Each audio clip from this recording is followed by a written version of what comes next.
சொல்லுங்கண்ணா ஒரு இப்போ வந்து கூட பிடிக்கிறாங்கண்ணா இல்லை இருந்தாலும் உங்களுக்கு ஒரு ஒப்பீனியன் ஒன்று இருக்கும்ல. ஸோ அவங்க ஒரு கூட பிடிக்கிறாங்க, அவங்களுக்கு லாபம் வரும் நஷ்டம் வருமா? அது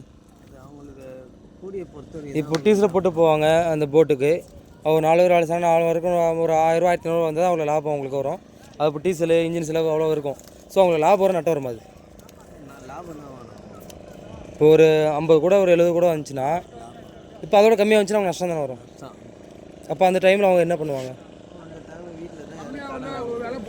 ஆனால் இது கம்மியாக வந்தால் விலை போகும், நிறைய இருக்கும்போது தான் விலை போகும். Okay okay. இல்லை நான் இப்போ நான் என்ன கேட்குறேன்னா, இந்த டைமில் அவங்களுக்கு வந்து ஒரு சில மீன் மாட்டல இந்த மாதிரி மீன் நஷ்டம்தான். அவங்க அவ்வளோ டீசல் போட்டு போகிறாங்க வராங்க. ஸோ 1 2 3 4 பேர் வேலை பார்க்குறாங்க. ஸோ அவங்க இந்த டைமில் வந்து அவங்க வீட்டில் போய் அந்த அன்றாட வேலைக்கு என்ன பண்ணுவாங்க?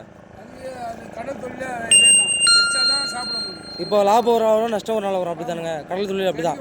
ஏன்னா அவங்களுக்கு கஷ்டம் தான். இப்போ உயிர் குத்துறதும் கிடையாது, அப்படி தானே கடல் தொழில்.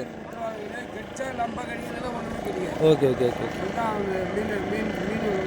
இப்போ ஒரு வாரம் 1 மாதம்லாம் உள்ள கடலில் தங்கி வேலை பாரு அவங்களுக்குலாம் ஏதாவது பிடிச்சி வந்துடுவாங்க. அது ஒன்றும் இல்லாலும் ஓனர் பார்த்து அவங்களுக்கு எதனா காசு கொடுக்குவாங்க.